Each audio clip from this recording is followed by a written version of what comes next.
Hey kids! For the first time ever, we're reading from the Winnie-the-Pooh edition of My First Bedtime Storybook.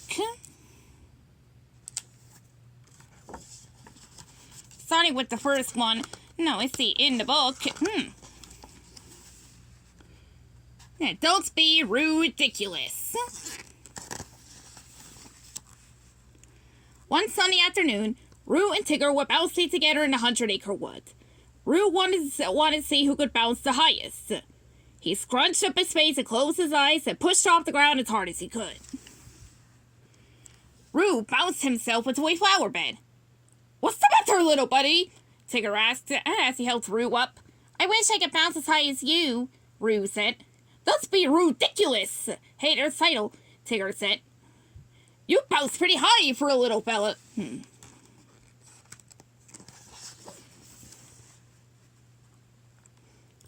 Roo sighed. "I wish I weren't so small," he said, looking up at the tree. "I want to swing from that branch." Pooh was walking by and overheard. "Perhaps I can help," Pooh said. He held Roo up and stood on his tippy toes. Roo reached as far as he could, and he got it. "Whee!" Roo cried as he swung from the branch. Pooh sat down beside the tree trunk. "Let me know when you're ready to come down." But soon Pooh fell asleep. Roo didn't want to wake Pooh up, but his arms were getting tired, so he climbed up onto the branch. Roo was getting bored. After what seemed like a long time, Roo heard someone coming. It was Christopher Robin. "I can help you down," said Christopher Robin, who didn't want to wake Pooh either. He held out his arms and Roo jumped right into them. Once back on the ground, Roo thanked Christopher Robin. Then he unhappily headed home. The next day, Kanga said she was going to make apple pie. Roo tried his hardest, but he couldn't reach the apples. Just then Rabbit came along and asked what Roo was doing. "I was trying to pick some apples for my mother." "No, why did you say so?" Rabbit said. "He used his rake to knock down a bunch of apples."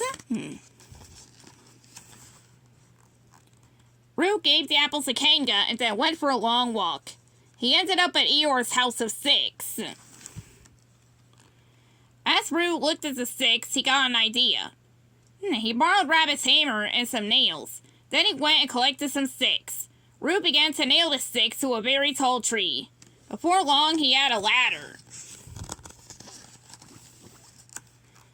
Roo couldn't help feeling proud of himself. He climbed the tree using the ladder and swung from the branches. Suddenly, Roo heard his mother and his friends looking for him. "I'm up here," he shouted. "How on earth did you get up there?" Kanga asked Roo. Roo pointed down at his ladder, then grinned from ear to ear as he climbed down it.